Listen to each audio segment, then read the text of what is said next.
Hello everyone, कैसे आप सभी लोग। आई होप आप सब लोग ठीक होंगे। My name is Sohail Mansuri and आप सभी लोगों का हमारे इस यूट्यूब चैनल पर हार्दिक स्वागत है। दोस्तों, लास्ट लेक्चर में हम लोगों ने क्या डिस्कस किया था। हम लोगों ने प्लस आई और माइनस आई को पढ़ लिया, हम लोगों ने अनुनाद को पढ़ लिया, हम लोगों ने इलेक्ट्रोमेरी प्रभाव को पढ़ लिया। बच्चों, आज के इस वीडियो में हम लोग बात करने वाले हैं बंद विखंडन के बारे में। बड़ा अच्छा टॉपिक है, बड़ा शानदार टॉपिक है, इंटरेस्टिंग टॉपिक है, क्वेश्चन बनने की संभावना पूरी है। सो मैं आप सभी लोगों से गुजारिश करना चाहूँगा कि आप लोग वीडियो को देखने से पहले आप लोग अपने नोट्स हाथ में निकालिए, नोटबुक निकाल के बैठिए, पेन कॉपी जो भी आपके पास मैटर है वो साथ में निकाल के बैठिए और जो बात लिखने के लिए बोली जा रही है उनको आप लोग लिखिए और जो बात समझने की है एकदम ऑफलाइन वाला फील लेकर आप लोग इस वीडियो को देखिए। So my name is Sohail Mansoori and this is your beautiful सा channel Mansoori Classes। So without wasting any time, let's get start। चलो डाल दीजिए आप सब लोग हेडिंग बंद विखंडन। So प्यारे बच्चों, अगर आपको वीडियो पसंद आ रहे हैं हमारे तो वीडियो को एक बारी शेयर जरूर करें ताकि नए लोग अपने से जुड़ सकें। So आज का जो मेरा टॉपिक रहेगा दोस्तों वो रहेगा बंद विखंडन के बारे में। अच्छा टॉपिक है, शानदार टॉपिक है बच्चों। पूरी कोशिश करूंगा, अपनी जान लगा दूंगा इस टॉपिक को समझाने के अंदर। बस आप लोग आराम से ध्यान से समझना भाई साहब। बंद विखंडन या बंद विदलन इसको बोला जाता है। क्या बोलेंगे बच्चों? बंद विखंडन या बंद विदलन। इंग्लिश में क्या बोलेंगे? Bond cleavage. क्या बोलेंगे बच्चों? Bond cleavage. So my dear विद्यार्थियों, बहुत इजी टॉपिक है और एक बारी में समझ में आने वाला टॉपिक है। एक बारी में देख लेता हूं भाई साहब की बोर्ड पर दिख रहा है कि नहीं दिख पा रहा। यस, एकदम अच्छी तरीके से बोर्ड के ऊपर मेंशन है। सो मेरे प्यारे बच्चों, मैं आपको बताना चाहूंगा कि बंद विखंडन का मतलब क्या होता है। कि मान के चलो दो परमाणु एक दूसरे के पास में आए और पास में आने के बाद में उन्होंने कॉम्बिनेशन करके एक बॉन्ड बना लिया। जब उन्होंने कॉम्बिनेशन करके एक बॉन्ड बना लिया तो उसी को अपन क्या बोलते हैं? बंद बोलते हैं। बंद बेसिकली क्या होता है? एक प्रकार का आकर्षण बल होता है जो कि परमाणु और परमाणु के बीच में लग सकता है, अणु और अणु के बीच में लग सकता है, यौगिक और यौगिक के बीच में लग सकता है। कि मान के चलो इस बंद को समझाने के लिए एक छोटा सा एक्सपेरिमेंट आप लोगों के सामने मैं कर रहा हूं। तो बच्चों जरा आप ध्यान से देखना, वो एक्सपेरिमेंट छोटा सा इतना सा है कि मान के चलो यहां पर कि ये दो ब्लैक आपको केप दिख रही है। ये दोनों में आपको बता दूं कि एक परमाणु ये है और एक परमाणु ये है। जब ये दोनों परमाणु बहुत दूर थे तो इस अकेले परमाणु का कोई अस्तित्व नहीं था, इस परमाणु का भी कोई अस्तित्व नहीं था। जब ये दोनों एक दूसरे के पास में आए तो आप लोग क्या बोलते हो कि दुनिया की कोई भी परमाणु स्पीसीज अपने आप को स्थायी रखना चाहती है और इसके लिए वो परमाणविक स्पीसीज वर्ग नंबर 18 की तरह बनना चाहती है। वर्ग नंबर 18 मतलब अक्रिय गैसों की तरह बनना चाहती है, नोबल गैसों की तरह बनना चाहती है, इनर्ट गैसों की तरह बनना चाहती है, जीरो ग्रुप की तरह बनना चाहती है। क्योंकि पूरी आवर्त सारणी के अंदर सबसे ज्यादा स्थायी इलेक्ट्रॉनिक विन्यास 18वें ग्रुप का होता है, जिसे आप लोग जीरो ग्रुप के नाम से जानते हो। तो एक परमाणु इधर से आया और एक परमाणु इधर से आया। जब दोनों एक दूसरे के पास में आ गए तो इनके बीच में बच्चों क्या हो जाता है? अट्रैक्शन हो जाता है और एक बॉन्ड का निर्माण यहां पर आपको देखने को मिलता है। सो बेसिकली ये मार्कर जो आपको दिख रहा है ये एक परमाणु ब्लैक वाला, ये दूसरा वाला परमाणु है और यहां पर आपको ये व्हाइट जो दिख रहा है ना, एक तरीके से आप लोग इसको बंद मान लीजिए। बच्चों, हम लोग बात करेंगे सहसंयोजक बंध की।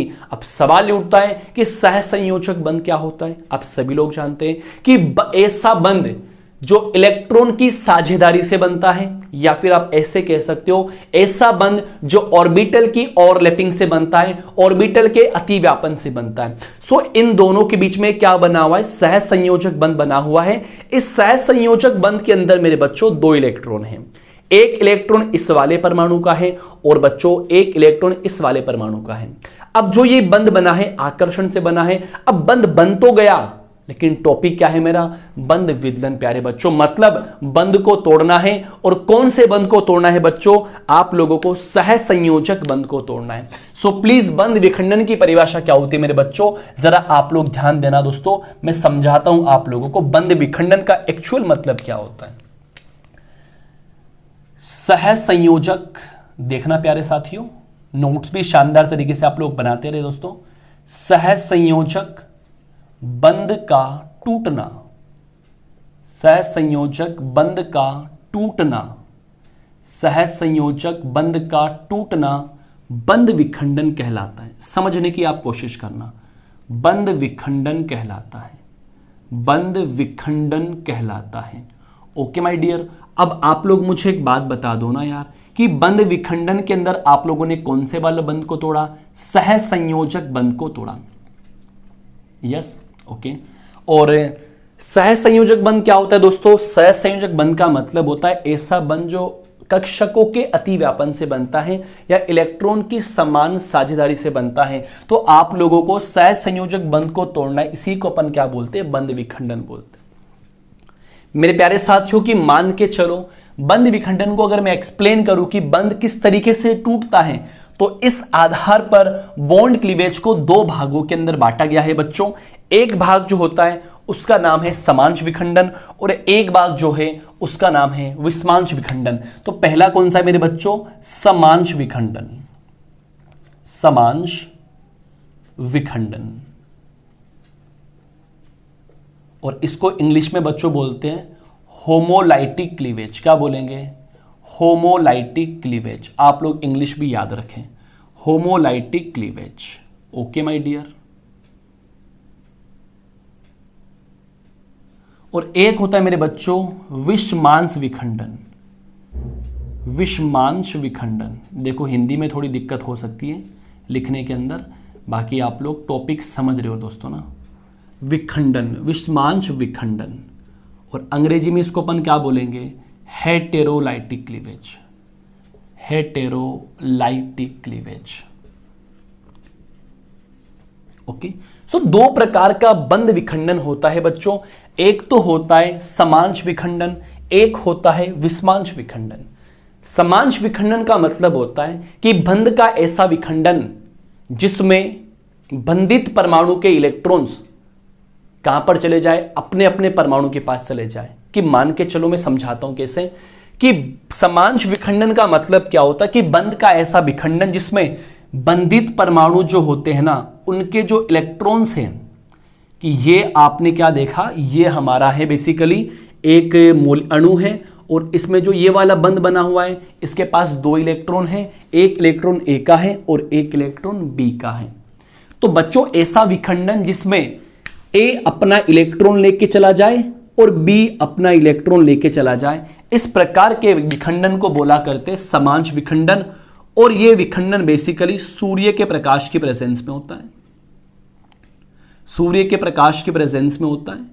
या फिर आप लोगों को यह दिखेगा, सूर्य का प्रकाश नहीं मिलेगा तो आपको दिखेगा परोक्साइड की प्रेजेंस के अंदर। देखना बच्चों, परोक्साइड की प्रेजेंस के अंदर, लो मेरे बच्चा देखो, परोक्साइड की प्रेजेंस के अंदर। सही है। तो जैसे ही आप लोगों ने इस बंध को ब्रेक डाउन किया तो मुझे बताओ ए के ऊपर क्या बना? ए का इलेक्ट्रॉन प्लस बच्चों बी के ऊपर क्या बना? बी का इलेक्ट्रॉन। सही है, ठीक है। तो मेरे बच्चों जैसे ही आप लोगों ने किसी अणु का समांश विखंडन किया तो ए के ऊपर एक मुक्त इलेक्ट्रॉन आता है, बी के ऊपर एक मुक्त इलेक्ट्रॉन आता है। तो समांश विखंडन के पश्चात क्या बनता है मेरे बच्चों? आप लोग कह सकते हो कि मुक्त मूलक बनता है।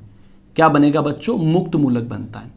तो बंध का ऐसा विखंडन जिसमें साझित परमाणु अपने अपने इलेक्ट्रॉन लेके चले जाए, समांश विखंडन कहलाता है। आप लोग फटाफट डेफिनेशन लिखें कि सहसंयोजक बंध का ऐसा विखंडन जिसमें साझित परमाणु अपने अपने इलेक्ट्रॉन लेकर चले जाए, इस प्रकार का विखंडन समांश विखंडन कहलाता है। और समांश विखंडन सूर्य के प्रकाश की प्रेजेंस में होता है। यह बात आप लोग ध्यान में रखिएगा, ठीक है।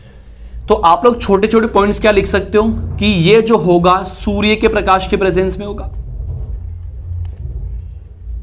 सूर्य के प्रकाश के प्रेजेंस में होगा। इसको आप लोग कह सकते हो सनलाइट, या फिर आप ये कह सकते हो मेरे बच्चों परोक्साइड की प्रेजेंस में होगा। बच्चों किसकी प्रेजेंस में? परोक्साइड की प्रेजेंस में। तो मेरे बच्चों परोक्साइड क्या होता है? Like ROOR। इस प्रकार के लिंकेज को अपन क्या बोलते हैं? परोक्साइड लिंकेज बोलते हैं।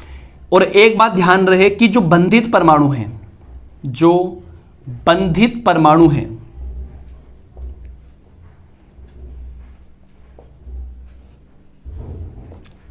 इनकी विद्युत ऋणता लगभग समान होनी चाहिए। इनकी विद्युत ऋणता लगभग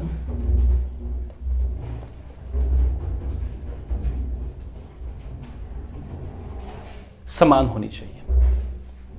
समझे कि नहीं समझे आप लोग? दोस्तों बैकग्राउंड से आपको कुछ आवाज आ रही हो रही है, एक सेकंड रुकना।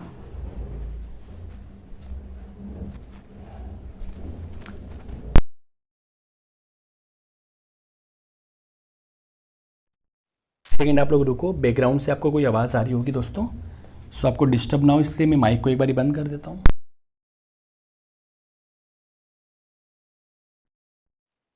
बच्चों विस्मांश विखंडन का मतलब क्या होता है जरा आप लोग समझना भाई साहब, कि मान के चलो ये हमारा कोई अणु है ए और बी, इसके पास दो इलेक्ट्रॉन, एक तो ए का इलेक्ट्रॉन और एक बी का इलेक्ट्रॉन। अगर ये दोनों इलेक्ट्रॉन्स या तो ए के पास चले जाए या फिर बी के पास चले जाए, कि कंप्लीटली या तो ए के पास आ जाए या फिर कंप्लीटली ये बी के पास चले जाए, इस प्रकार के विखंडन को विस्मांश विखंडन बोला जाता है। और यह विखंडन कम ताप पर होता है बेटा जी। इसको बेसिकली आप लोग ऐसे भी लिख सकते हो कि यह विखंडन बेसिकली आप लोगों को उच्च तापमान पर देखने को मिलेगा। और जैसे ही आप लोगों ने बोला कि सर ये कहां पर जाएंगे, वो डिपेंड करता है कि विद्युत ऋणता ज्यादा किसकी होती है। मैंने बोला कि बी की विद्युत ऋणता मतलब इलेक्ट्रोनेगेटिविटी, बी की विद्युत ऋणता ए से ज्यादा है, ए की इलेक्ट्रोनेगेटिविटी से क्या है ज्यादा। और इलेक्ट्रोनेगेटिविटी या विद्युत ऋणता का मतलब होता है सहसंयोजक बंध के इलेक्ट्रॉनों को किसी परमाणु के द्वारा अपनी ओर आकर्षित करने की क्षमता। तो बी की En ज्यादा है तो ये दोनों इलेक्ट्रॉन्स को अपनी ओर बुलाएगा। जैसे ही दोनों इलेक्ट्रॉन्स बी के ऊपर गए तो ए के पास तो क्या बचा, बाबा जी का ठुल्लू मतलब प्लस चार्ज बचा, और बी के पास क्या चला गया मेरे बच्चों, दो इलेक्ट्रॉन चले गए, जिसका मतलब क्या होता है माइनस। और ये कौन सा विखंडन आपको देखने को मिला, विस्मांश विखंडन आपको देखने को मिला। तो मुझे बताओ विस्मांश विखंडन के पश्चात आप लोगों ने एक तो क्या देखा, धनायन देखा, और एक क्या देखा आप लोगों ने, ऋण आयन देखा। इट मींस पता क्या चला कि विस्मांश विखंडन के पश्चात एक तो क्या बनेगा, धनायन बनेगा, और एक क्या बनेगा बच्चों, ऋण आयन बनेगा। अच्छी बात है मेरे बच्चों। अब आप लोगों ने क्या समझा, आप लोगों ने यह समझा कि बेटा जी ये कम ताप पर होता है, कम तापमान पर होता है, कम तापमान पर होता है। अच्छा जी, दूसरी वाली बात आप ये लिख सकते हो कि बंधित परमाणुओं की विद्युत ऋणता में अंतर होना चाहिए। क्या होना चाहिए बच्चों, अंतर होना चाहिए। ये छोटे छोटे पॉइंट्स आप लोगों को पता होने चाहिए, यस और नोट माय डियर बच्चों। सो आप लोगों ने एक छोटा सा हिंट देखा समांश विखंडन का और विस्मांश विखंडन का। मैं एक बार फिर से कहना चाहता हूं, आप लोग इसका स्क्रीनशॉट ले लीजिए। अब हम बारी बारी से कवर करेंगे, समांश विखंडन की बात करेंगे, और बात करते हुए सबसे पहले हम कवर करेंगे कार्बन मुक्त मूलक के बारे में। सो आप जल्दी से एक बार इसका स्क्रीनशॉट ले लीजिए बच्चों।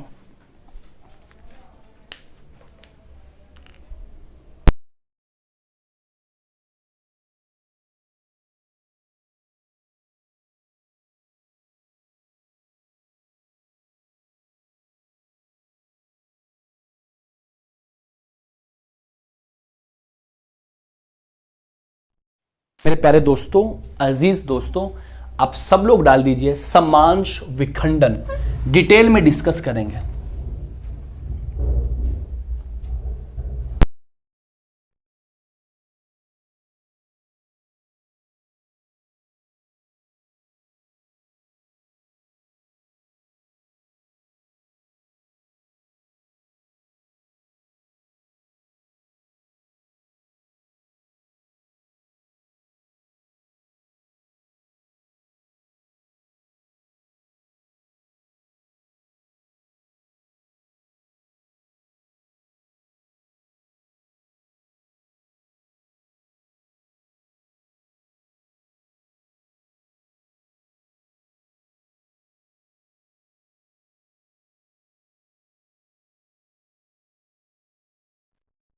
मेरे प्यारे बच्चों, आप सब लोग डाल दीजिए हेडिंग समांश विखंडन।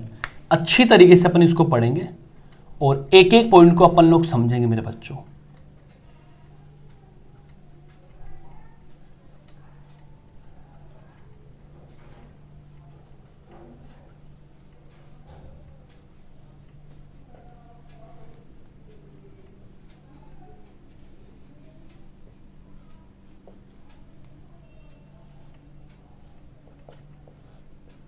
चलो स्टार्ट करें। अब बेसिकली हम लोग ऑर्गेनिक स्पीसीज को लेकर बात करने वाले हैं। समांश विखंडन की कहानी क्या होती है बच्चों? कि बंध का ऐसा विखंडन जिसमें बंधित परमाणु अपने अपने इलेक्ट्रॉन लेके चले जाए और समांश विखंडन के फल स्वरूप मुक्त मूलक का निर्माण होता है। और समांश विखंडन सूर्य के प्रकाश की प्रेजेंस में होता है और समांश विखंडन पेरोक्साइड की प्रेजेंस में होता है और समांश विखंडन उच्च ताप पर होता है मेरे बच्चों। तो फटाफट आप लोग देख लीजिए कि समांश विखंडन की परिभाषा आप लोग जानते ही है। अब मैं किसी ऑर्गेनिक स्पीसीज की बात करता हूं बच्चों। ये आपके सामने एक ऑर्गेनिक स्पीसीज है और जरा आप लोग इस पर गौर फरमाना। इस सहसंयोजक बंध के पास बेसिकली दो इलेक्ट्रॉन्स है, एक इलेक्ट्रॉन कार्बन का है और दूसरा वाला इलेक्ट्रॉन ए का है। अब मुझे क्या करना है, यहां पर सूर्य का प्रकाश देना है मेरे बच्चों। जैसे ही आप लोग सनलाइट इसको दिए, एच न्यू को बोला जाता है सूर्य का प्रकाश। जैसे ही आप लोगों ने सनलाइट इसको दिया, सनलाइट मिलते ही इस मॉलिक्यूल में हलचल पैदा होगी और जैसे ही हलचल पैदा होगी तो कार्बन क्या करेगा, अपना इलेक्ट्रॉन लेके चला जाएगा और ए क्या करेगा, अपना इलेक्ट्रॉन लेके चला जाएगा। तो आप लोगों ने क्या देखा कि कार्बन अपना इलेक्ट्रॉन लेके चला गया और ए अपना इलेक्ट्रॉन लेके चला गया। अरे इसी को तो क्या बोला जाता है, समांश विखंडन बोला जाता है। जैसे ही मेरे दोस्तों कार्बन अपना इलेक्ट्रॉन लेके चला गया तो इस पर एक इलेक्ट्रॉन बना और ए अपना इलेक्ट्रॉन लेकर गया तो इस पर भी क्या बना बच्चों, अपना एक इलेक्ट्रॉन बना। आप लोगों ने क्या देखा कि ऐसी ऑर्गेनिक स्पीसीज जिसमें कार्बन के ऊपर एक सिंगल इलेक्ट्रॉन आता है, ऐसे स्पीसीज को बोला जाता है कार्बन मुक्त मूलक। बच्चों क्या बोलेंगे, कार्बन मुक्त मूलक बोलेंगे। यस और नोट माय डियर, क्या बोलेंगे, कार्बन मुक्त मूलक, कार्बन मुक्त मूलक। और इंग्लिश में क्या बोलते, कार्बन फ्री रेडिकल्स। क्या बोलेंगे बच्चों, कार्बन फ्री रेडिकल्स। अब हम लोग बात करेंगे कि कार्बन मुक्त मूलक की संरचना क्या होती है। सो फिर अपन छोटा सा पॉइंट क्या लिखेंगे बच्चों, कार्बन मुक्त मूलक की संरचना। आराम से देखो आप लोग, पूरा लेक्चर आपको समझ में आएगा इतनी मैं उम्मीद करता हूं। और नहीं समझ में आए तो बच्चों जो कमी रह गई हम लोगों से वो आप कमी कमेंट बॉक्स में आप लोग जरूर दूर करवाएं। अब आप ऐसे तो बोल मत देना कि सर आप वाइट बोर्ड पे पढ़ा रहे हो, हमें तो स्मार्ट बोर्ड पर पढ़ना है। दोस्तों आपको तो पढ़ने से मतलब है, चाहे तो वाइट बोर्ड हो चाहे तो स्मार्ट बोर्ड हो। हाँ, मैं इतना आपको विश्वास दिलाता हूं, अभी तो नहीं, इन फ्यूचर अगर हमारे यूट्यूब पर अच्छा फैमिली बन गया तो हम लोग स्मार्ट बोर्ड भी आपके लिए लेकर आएंगे। दोस्तों काफ़ी महंगा आता है, लगभग 2 लाख रुपए की तो वो स्क्रीन आती है दोस्तों। उसके अलावा और भी अलग से खर्चा लगता है, लगभग 4 से लेकर 5 लाख रुपए का वो खर्चा है स्मार्ट बोर्ड वाला। तो आप बिल्कुल कोशिश मत करें। बस इतना सा बता दें, अगर आप व्हाइट बोर्ड पर पढ़ रहे हो तो आपको वो फील आ रहा है कि नहीं आ रहा, आपको समझ में आ रहा है कि नहीं समझ में आ रहा है, ये कमेंट बॉक्स में आप कमेंट करो ताकि मुझे लगे हाँ एक्चुअल के अंदर आपको समझ में आ रहा है। तो बच्चों जरा आप लोग ध्यान देना, आपने यहां क्या देखा कि कार्बन मुक्त मूलक की संरचना क्या होती है। तो जरा मुझे बताना कितने सिग्मा बॉन्ड है। आप कहेंगे सर यहां पे 3 सिग्मा बॉन्ड है। बच्चों देखो इस तरीके से सी और ऐसे ये 3 सिग्मा बॉन्ड आपने देखा और इसके पास एक सिंगल इलेक्ट्रॉन से जो कि pz ऑर्बिटल में रहता है। कहां रहता है बच्चों, pz ऑर्बिटल में आपको देखने को मिलेगा। तो मुझे बताओ ये एकल बंध है तो इसको अपन सिग्मा बोलेंगे, ये भी सिग्मा और ये भी सिग्मा। अगर कार्बन के चारों ओर 3 सिग्मा बॉन्ड आते हैं तो आप मुझे बताना संकरण क्या निकलेगा। तो आप क्या कहेंगे बच्चों, संकरण कार्बन मुक्त मूलक पर आता है sp2। बच्चों क्या आएगा, sp2 संकरण, क्योंकि 3 सिग्मा बंध है ना दोस्तों। जैसे ही संकरण आप लोगों ने sp2 निकाला तो आप मुझे बता दो अब की बार कि बंध कोण कितना आएगा। तो आप क्या कहेंगे, सर बंध कोण sp2 का 120 डिग्री होता है। अगला सवाल मेरा आप लोगों से यह है कि इसकी ज्यामिति क्या बनेगी। तो आप कहेंगे दोस्तों कि सर इसकी ज्यामिति बनेगी त्रिकोणीय समतलीय। क्या बनेगी दोस्तों, त्रिकोणीय समतलीय इसकी ज्यामिति बनेगी। ओके, और मैं आप लोगों से अगला पॉइंट जो पूछने वाला हूं, जरा आप मुझे बताना कि ज्यामिति तो क्या बनी, त्रिकोणीय समतलीय, और आप लोग इसके संयोजी इलेक्ट्रॉन काउंट करके बताओ। तो एक बंद के पास 2 इलेक्ट्रॉन, तो 2, 2 4, 2 6 और 1 7। तो आप लोगों ने इलेक्ट्रॉन्स देखे, आप लोगों ने इलेक्ट्रॉन देखे, इसकी सराउंडिंग में आप लोगों ने इलेक्ट्रॉन देखा, तो आपको 7 इलेक्ट्रॉन नजर आ रहे हैं। सही है, लेकिन मेरे बच्चों आप अष्टक नियम पढ़ोगे केमिकल बॉन्डिंग के अंदर कि जिन स्पीसीज के पास 8 से कम इलेक्ट्रॉन्स होते हैं उनमें इलेक्ट्रॉनों की कमी होती है, उनको गरीब कहा जाता है बच्चों, और उनको इलेक्ट्रॉन न्यून कहा जाता है। तो ये हमारी क्या कहलाती है बच्चों, इलेक्ट्रॉन न्यून स्पीसीज। क्या कहलाएगी, इलेक्ट्रॉन न्यून स्पीसीज। या फिर आप लोग क्या कह सकते हैं, या फिर आप लोग कह सकते हो बेटा जी गरीब। क्या कह सकते हो बेटा जी, गरीब। जो गरीब होता है आपको पता है वो क्या होता है, अस्थायी होता है। बहुत बढ़िया बात है। अब यहां पर आपको एक सिंगल इलेक्ट्रॉन्स दिख रहा है, तो इसकी वजह से इसको अपन क्या बोलेंगे, अनुचुंबकीय। बच्चों क्या बोलेंगे, अनुचुंबकीय नेचर होता है इसका। ये वाला सवाल पूछ सकता है कि कार्बन मुक्त मूलक का नेचर कैसा होता है, अनुचुंबकीय नेचर होता है। अनुचुंबकीय, जिसको आप लोग इंग्लिश में क्या बोला करते हैं, पैरामैग्नेटिक। पैरामैग्नेटिक, कि जहां पर सिंगल इलेक्ट्रॉन्स आपको दिखाई दे, अयुग्मित इलेक्ट्रॉन्स आपको दिखाई दे, उसको अपन क्या बोलते हैं, अनुचुंबकीय बोलते हैं। सो आप लोगों ने बेसिक पॉइंट्स देखे कि किस तरीके से हम लोगों ने कार्बन मुक्त मूलक को बनाया, और बनाने के बाद में क्या कहानी हुई, आप लोगों को समझ में आ गया होगा। कि दोस्तों एक बार बता दो, कार्बन मुक्त मूलक में कार्बन पर क्या संकरण, आप लोग को पता है sp2, बंद कोण 120 डिग्री, ज्यामिति त्रिकोणीय समतलीय, इलेक्ट्रॉन 7 होते हैं। जिनके पास 8 से कम इलेक्ट्रॉन्स होते हैं उन्हें गरीब कहा जाता है, इलेक्ट्रॉन न्यून कहा जाता है, अस्थायी कहा जाता है। एक सिंगल इलेक्ट्रॉन की वजह से इसको अपन क्या बोलेंगे, अनुचुंबकीय। अब मेरे बच्चों सवाल उठता है कि सर गरीब है, तो गरीब की क्या करनी है, गरीबी दूर करनी है, अस्थायी से क्या बनाना है, इसको स्थायी बनाना है। तो नेक्स्ट पॉइंट जो मेरा बच्चों आएगा वो है कार्बन मुक्त मूलक का स्थायित्व। यहां लिखता हूं दोस्तों, उसके बाद कार्बन मुक्त मूलक का स्थायित्व। इट मींस कि जो आप लोगों ने यहां पर कार्बन मुक्त मूलक देखा वो अस्थायी है, तो अपन इसको स्थायी कैसे बना सकते हैं, मतलब इसकी गरीबी को दूर कैसे कर सकते हैं, यह सबसे बड़ा सवाल है। तो मेरे बच्चों याद रखना, कार्बन मुक्त मूलक की बात कर लें या कार्बोधनायन की बात कर लें, कि इसके स्थायित्व के लिए 2 फैक्टर काम आते हैं बच्चों।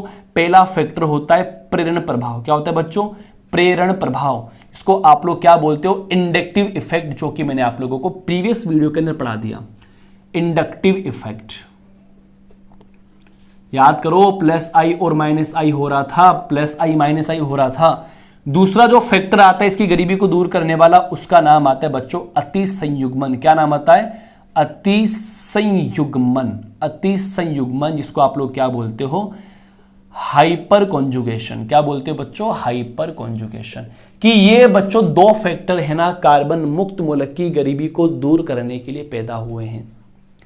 कि जो कार्बन मुक्त मूलक अस्थायी है, इन 2 फैक्टर को अप्लाई करके हम लोग उसमें स्टेबिलिटी ला सकते हैं, हम उसकी गरीबी को दूर कर सकते हैं। आई होप मेरी बात आपको समझ में आ रही होगी। तो सबसे पहला जो फैक्टर मैं उसकी बात करूंगा बच्चों वो है इंडक्टिव इफेक्ट। कौन सा है बच्चों, इंडक्टिव इफेक्ट या फिर प्रेरण प्रभाव।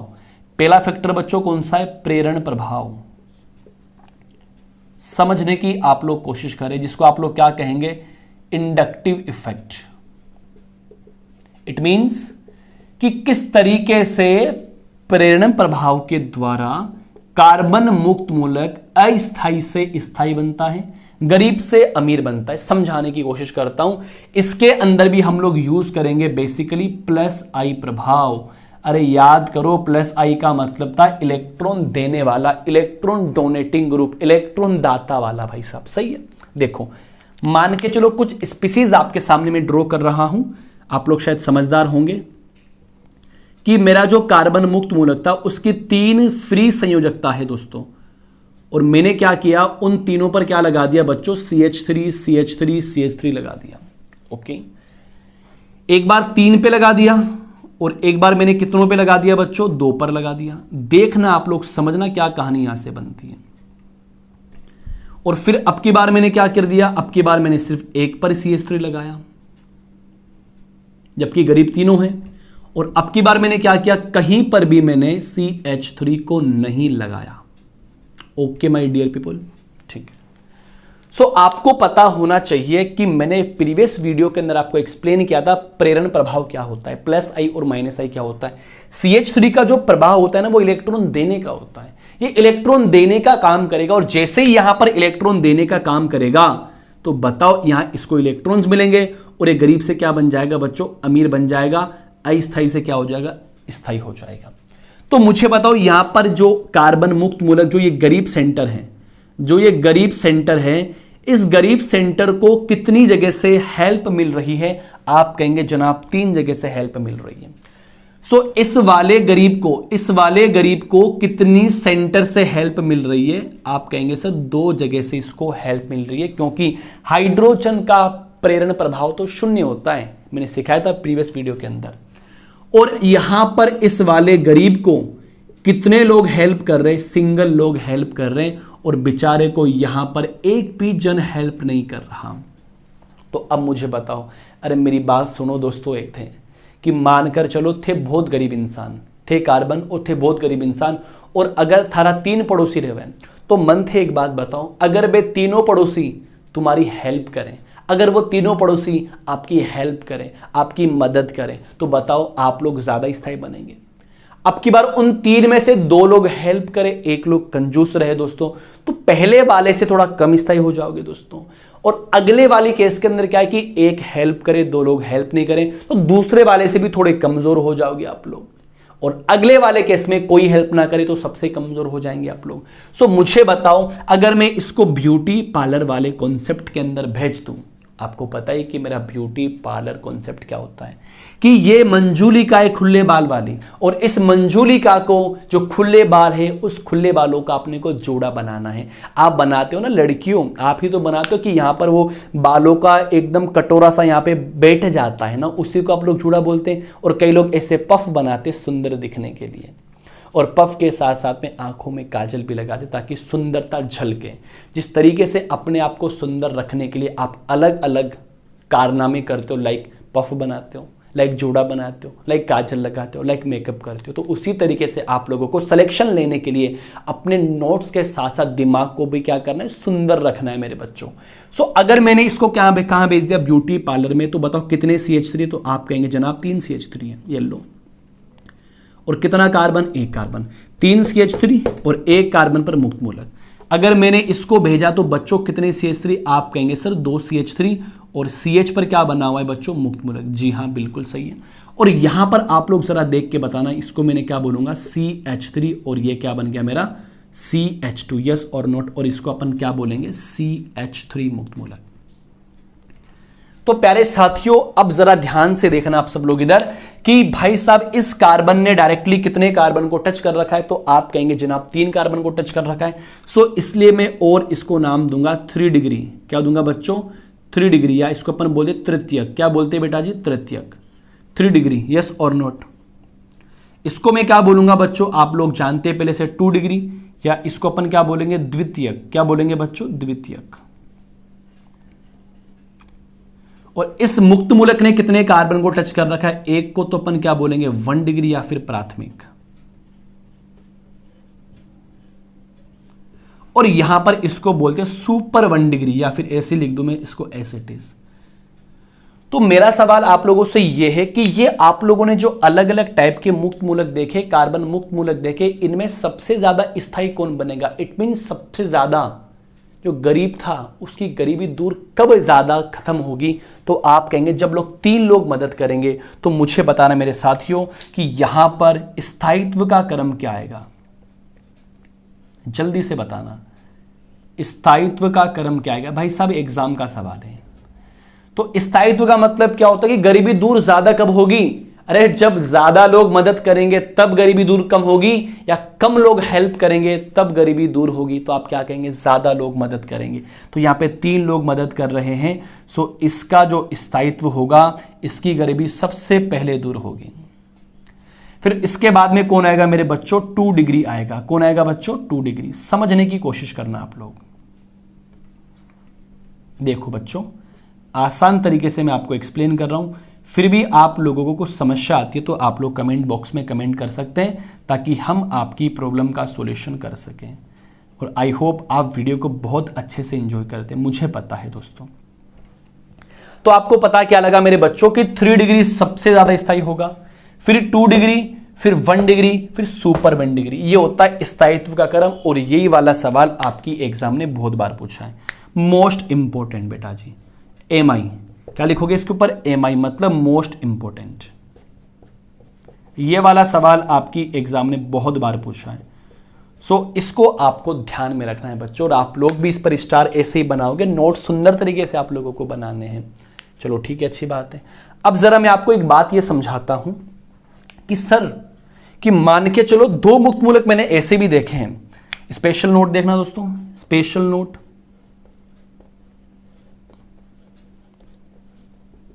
कि सर एक मैंने कहीं पर देखा था, आप ही ने बताया था, अनुनाद कल वाले वीडियो में। जी हाँ, मैंने बताया था आप लोगों को। तो सर एक बात बताओ ना। मैंने कहा जी बोलो। कि सर यहां पर ये वाला जो मुक्त मूलक आपको दिख रहा है, मैंने कहा दिख तो रहा है मेरे को भाई साहब। और अगर मैं एलाइलिक की बात करूं सर, ये भी आपने हमको अनुनाद वाले टॉपिक में एक्सप्लेन किया था भाई साहब, कि अगर डबल बॉन्ड एवं सिंगल इलेक्ट्रॉन संयुग्मी अवस्था में होता है तो यहां पर क्या पाया जाता है? रेजोनेंस पाया जाता है। मेरे बच्चों जरा आप लोग एक बार गौर फरमाना साथियों, यहां पर इसको बोलते हैं अपन बेंजिल कार्बन मुक्त मूलक। क्या बोलेंगे? या बेंजिल, बेंजिल कार्बन मुक्त मूलक, और इसको अपन बोलते हैं एलाइलिक मुक्त मूलक या एलाइलिक कार्बन मुक्त मूलक। एक ही बात है भाई साहब। तो यहां पर आपको क्या देखने को मिल रहा है कि सर यहां पर तो क्या प्रेजेंट है दोस्तों, कि ये इलेक्ट्रॉन्स यहां चले जाएंगे और ये एक इलेक्ट्रॉन्स यहां जाएगा और एक इलेक्ट्रॉन्स यहां जाएगा। मतलब ये यहां पर क्या प्रेजेंट है बच्चों? रेजोनेंस प्रेजेंट है। क्या प्रेजेंट है बच्चों? रेजोनेंस प्रेजेंट है। और रेजोनेंस के द्वारा तो स्टेबिलिटी बहुत ज्यादा आती है। सो यहां पे आपको पता होना चाहिए कि जहां पर रेजोनेंस प्रेजेंट होगा उसकी स्थायित्व तो ऑलरेडी ज्यादा होगा, सो दैट बेंजाइलिक मुक्त मूलक का स्थायित्व एलाइलिक से भी ज्यादा होता है और एलाइलिक का 3 डिग्री से भी ज्यादा होता है मेरे बच्चों। सो यहां पर एक जबरदस्त कॉन्सेप्ट बनता है दोस्तों, दिमाग को खोल के बैठना कि अगर आप लोगों को भाई साहब स्थायित्व का क्रम पूछे तो याद रखना सबसे आगे आएगा बेंजिल कार्बन मुक्त मूलक, फिर आएगा एलाइलिक कार्बन मुक्त मूलक, फिर आएगा 3 डिग्री, फिर आएगा 2 डिग्री, फिर आएगा 1 डिग्री, फिर सुपर 1 डिग्री आएगा। दोस्तों बोलो आपको मेरी बात समझ में आई कि नहीं समझ में आई? मोस्ट इंपॉर्टेंट बात है मेरे बच्चों। क्वेश्चन क्या पूछेगा आप लोगों को कि निम्न में से सर्वाधिक स्थायी कार्बन मुक्त मूलक कौन सा है? एक ऑप्शन में आपको 3 मिलेगा, एक ऑप्शन में 2 मिलेगा, एक ऑप्शन में एलाइलिक मिलेगा, एक ऑप्शन में बेंजाइलिक मिलेगा। तो आप लोग इसको टिक मत कर देना बच्चों, आपको बेंजाइलिक पर टिक करना है। अगर आप लोगों को ऑप्शन ये मिलते हैं, एक ऑप्शन में ये, एक में ये, एक में ये और एक में, तो आपको मजबूरन इस केस के अंदर 3 डिग्री को टिक करना पड़ता। लेकिन याद रखना 3 डिग्री से भी ज्यादा एलाइलिक और उससे भी ज्यादा कौन होता है बच्चों? बेंजाइलिक मुक्त मूलक होता है। सो आई होप आप लोगों ने जो बोर्ड पे जो मैंने बनाया है आप लोगों को समझ में आ गया होगा। यहीं पर मैं आपको एक छोटी सी बात एक्सप्लेन करना चाहूंगा बच्चों कि जो स्थायित्व होता है, जो स्थायित्व होता है वो क्रियाशीलता के व्युत्क्रमानुपाती होता है, वो क्रियाशीलता के व्युत्क्रमानुपाती होता है। अर्थात अगर आपको इनमें से पूछे कि सर्वाधिक स्थायी कौन, तो 3 डिग्री, लेकिन सर्वाधिक क्रियाशील कौन, तो ये सुपर 1 डिग्री। जो सबसे ज्यादा स्थायी होगा वो सबसे कम क्रियाशील होगा, और जो सबसे कम क्रियाशील होगा वो सबसे ज्यादा स्थायी होगा। अब मुझे बताओ इसका स्थायित्व सबसे कम है तो इसकी क्रियाशीलता ऑब्वियसली ज्यादा है, यस और नॉट? सो आई होप आप लोगों को ये कार्बन मुक्त मूलक की कहानी समझ में आ गई होगी। सो यहां से पहला पॉइंट खत्म होता है। इंडक्टिव इफेक्ट के द्वारा कार्बन मुक्त मूलक में स्थायित्व लेकर आना। अब हम डिस्कस करेंगे अति संयुग्मन के द्वारा कार्बन मुक्त मूलक में स्थायित्व को लेकर आना। दोस्तों आपको बातें तो समझ में आ रही है ना, और अगर आपको बात समझ में आ रही है तो फटाफट लाइक शेयर एंड सब्सक्राइब बिल्कुल कर दीजिए और वीडियो का स्क्रीनशॉट ले लीजिए और अपनी नोट्स कॉपी के अंदर बना लीजिए।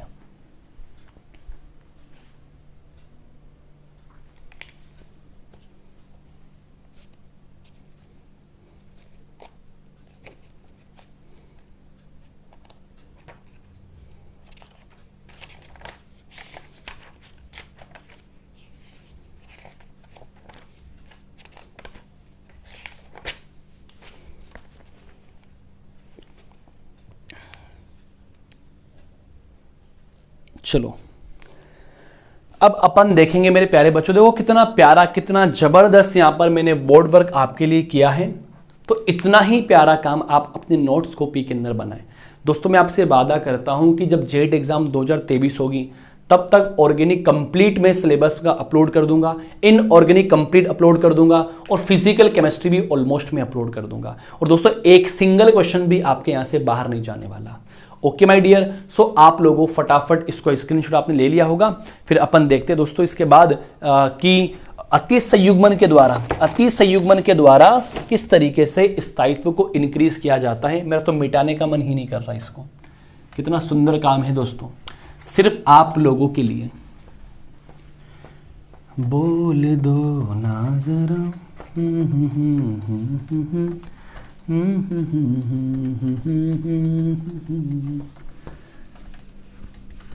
गुरुदेव दया करके मुझको अपना लेना, मैं शरण पड़ा तेरी कदमों में जगा लेना। चलो मेरे बच्चों, अब हम लोग बात करने वाले हैं अति संयुग्मन प्रभाव के बारे में। और यह भी दूसरा फैक्टर होता है जो कार्बन मुक्त मूलक के स्थायित्व को बढ़ाता है। अति संयुग्मन प्रभाव, ओहो, जिसको अंग्रेजी में हम लोग बोला करते हैं हाइपर कॉन्जुगेशन। क्या बोलेंगे? Hyper conjugation. क्या बोलेंगे? Hyper conjugation. देखो एक बार एग्जाम ने कितना गंदा सवाल यहां से पूछा। वो क्या सवाल पूछा कि अति संयुग्मन का दूसरा नाम क्या होता है। बच्चों मैं आपको समझाना चाहूंगा कि इस हाइपर कॉन्जुगेशन को जिस वैज्ञानिक ने एक्सप्लेन किया था उनका नाम था बेकर नाथन। दोस्तों क्या नाम था? Baker Nathan. So Baker Nathan वैज्ञानिक के सम्मान में इसको और क्या बोला जाता है? बेकर नाथन प्रभाव। येलो भाई साहब क्या बोलेंगे? बेकर नाथन प्रभाव के नाम से कौन जाना जाता है? अति संयुग्मन जाना जाता है। और दूसरा पॉइंट मैं आपको बता दूं, इसी को बोला जाता है बच्चों बिना बंद का अनुनाद। क्या बोलेंगे बच्चों? बिना बंद का अनुनाद। और इसी का नाम क्या होता है? Hyper conjugation. हाइपर, भाई इंग्लिश वर्ड बहुत ज्यादा जरूरी। कॉन्जुगेशन इंग्लिश वर्ड है बेटा जी। चलो कि सर अति संयुग्मन का मतलब क्या होता है? अति संयुग्मन का मतलब होता है कि कार्बन हाइड्रोजन बंध के इलेक्ट्रॉनों का मुक्त मूलक की ओर पूर्णतया चले जाना अति संयुग्मन कहलाता है। अब ये मैंने क्या बोल दिया आपको इसे थोड़ी ना समझ में आएगा, ऐसे आपको समझ में आएगा बच्चों। जरा आप लोग ध्यान दीजिएगा दोस्तों। ये मैंने दोस्तों एक बना दिया एक कार्बन मुक्त मूलक की स्ट्रक्चर। अब आपको सारी बात समझ में आ जाएगी। और यहां पे ये क्या बना हुआ है बच्चों? आपका एक मुक्त मूलक बना हुआ है। सो मैंने क्या बोला कि कार्बन हाइड्रोजन बंध के इलेक्ट्रॉनों का, कार्बन हाइड्रोजन बंध के इलेक्ट्रॉनों का मुक्त मूलक की ओर पूर्णतया चले जाना। मुक्त मूलक की ओर पूर्णतया जाना क्या कहलाता है बच्चों? अति संयुग्मन कहलाता है। कैसे, मैं बताता हूं आप लोगों को। मेरे बच्चों मुझे एक बात बताओ कि एक बंध बनने के लिए कितने इलेक्ट्रॉन की आवश्यकता होती है, जल्दी से बता दो फटाफट, कमेंट बॉक्स में आंसर दो। तो आप क्या कहेंगे, जनाब एक बंध बनने के लिए 3 इलेक्ट्रॉन की आवश्यकता, सॉरी जबान फिसल गई है ना। एक बंध बनने के लिए दोस्तों 2 इलेक्ट्रॉन की आवश्यकता होती है, बाकी 1 इलेक्ट्रॉन से भी बंध बन जाता है। H2+ उसका एग्जाम्पल है बच्चों, याद रखना ICR के लिए। तो यहां पर जैसे ये इलेक्ट्रॉन्स हैं और यहां पर इस बंध के पास 2 इलेक्ट्रॉन है, तो आपने क्या बोला कि CH बंध के इलेक्ट्रॉनों का मुक्त मूलक की ओर जाना। तो CH बंध ये रहा, ये कार्बन रहा और ये हाइड्रोजन रहा, इस तरफ की ओर गमन करेंगे कि ये इलेक्ट्रॉन्स इधर चला जाए और ये इलेक्ट्रॉन्स यहां पर आ जाए। तो यहां पे कितने इलेक्ट्रॉन्स आ गए, 2 इलेक्ट्रॉन्स, और 2 इलेक्ट्रॉन्स आकर क्या बनाएंगे, एक बंध बनाएंगे, और ये इलेक्ट्रॉन्स कहां चला जाएगा, हाइड्रोजन के ऊपर चला जाएगा। तो यहां पे बेसिकली इलेक्ट्रॉन्स घूम रहे हैं, तो इसको भी अपन क्या बोलते हैं, अनुनाद बोला करते बच्चों। देखो इस तरीके से HCH, एक बंध पहले से था और एक बंध और आ गया बच्चों, यस और नॉट माय डियर। और हाइड्रोजन अपना इलेक्ट्रॉन लेके अपनी मस्ती के अंदर मस्त है, इसी को अपन क्या बोलते हैं बच्चों, अति संयुग्मन बोलते हैं। अब सवाल ये उठता है कि सर ये यहां पर रुक गया क्या, नहीं दोस्तों, अब की बार क्या होगा ना कि ये इलेक्ट्रॉन्स यहां चला जाएगा और इन दोनों इलेक्ट्रॉन में से एक इलेक्ट्रॉन्स यहां पर आ जाएगा, और अगली बार ये वाला बंध गायब हो जाएगा, उसके नेक्स्ट में ये वाला बंध गायब हो जाएगा। तो आप लोगों ने क्या देखा कि इनकी रेजोनेटिंग स्ट्रक्चर के अंदर एक बंध गायब होता है, इसीलिए अपन इसको क्या बोला करते हैं, बिना बंध का अनुनाद। क्या बोलेंगे बच्चों, बिना बंध का अनुनाद, नो बॉन्ड रेजोनेंस। सो आप लोगों ने मेरे साथियों क्या देखा कि कार्बन मुक्त मूलक के स्थायित्व को 2 तरीके से हम लोग बढ़ाते हैं। याद रखना, जितनी ज्यादा रेजोनेटिंग स्ट्रक्चर बनेगी मुक्त मूलक के अंदर, स्थायित्व उतना ही ज्यादा होता है।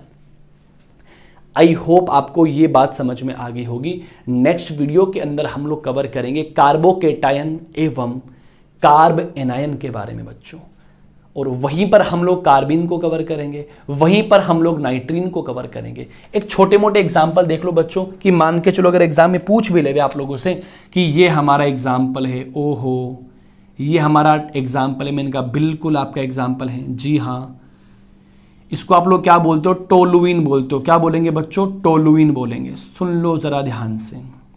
और ऐसे बोला कि टोलुइन को दे दिया मैंने सूर्य का प्रकाश, क्या दिया दोस्तों, सूर्य का प्रकाश क्या बनेगा, तो याद रखना सूर्य के प्रकाश के अंदर यहां से मुक्त मूलक बनता है, उसका नाम है बेंजिल मुक्त मूलक। क्या बनेगा बच्चों, बेंजिल मुक्त मूलक, ये लो, जो कि सबसे ज्यादा क्या होता है, स्थायी होता है, और यहां से क्या बाहर निकलेगा, H मुक्त मूलक। बात समझ में आई कि नहीं समझ में आई। सो मेरे प्यारे बच्चों, आई होप आप लोगों को वीडियो पसंद आया होगा। और मेरे प्यारे बच्चों, दोस्तों हम लोग काफ़ी मेहनत कर रहे हैं, आप लोगों के सपोर्ट से हम लोग इतनी मेहनत कर पा रहे हैं, और लगभग 3,500 लोगों का हमारे परिवार बन चुका यूट्यूब के ऊपर, और जल्द ही मैं चाहता हूं कि 5,000 लोग का परिवार बने और धीरे धीरे इनकी संख्या बढ़ती रहे। आप लोगों ने बहुत सपोर्ट किया है, और आप लोगों के सपोर्ट की वजह से मेरे बच्चों में ऑनलाइन फील्ड में काफ़ी अच्छा काम कर रहा हूं। सो उसके लिए एक बार आप सभी लोगों को तहे दिल से बहुत बहुत शुक्रिया अदा करना चाहूँगा। मेरे बच्चों, आप हैं तो हम हैं, और हम हैं तो फिर ये यूट्यूब है, और यूट्यूब पर अगर लेक्चर बन रहे हैं तो वो सिर्फ आपके लिए बन रहे हैं मेरे बच्चों। अगर आपके दिमाग में ये कॉन्सेप्ट है कि क्या पता सर को यूट्यूब से बहुत पैसा मिलता होगा, नहीं दोस्तों, बिल्कुल भी ना के बराबर पैसा मिलता है यूट्यूब से। सिर्फ इतना है कि इन फ्यूचर इतने वीडियो हम लोग यूट्यूब पर डाल दें कि अगर कोई बच्चा कोचिंग ना कर सके केमिस्ट्री की, तो वो यूट्यूब पर सारा कंटेंट पढ़ सके। और अगर आपको मुझ पर विश्वास है तो दोस्तों यकीन मानिए, जेट एग्जाम के लेकर या नीट एग्जाम की बात करूं, ICR की बात करूं, वक्त लगेगा, क्रांति आएगी भाई साहब। कंप्लीट वीडियो लेक्चर हम लोग डाल देंगे हमारे इस यूट्यूब चैनल के ऊपर। तो thank you so much and thanks for supporting me. Thank you so much. मिलते हैं नेक्स्ट वीडियो के अंदर। Bye, take care.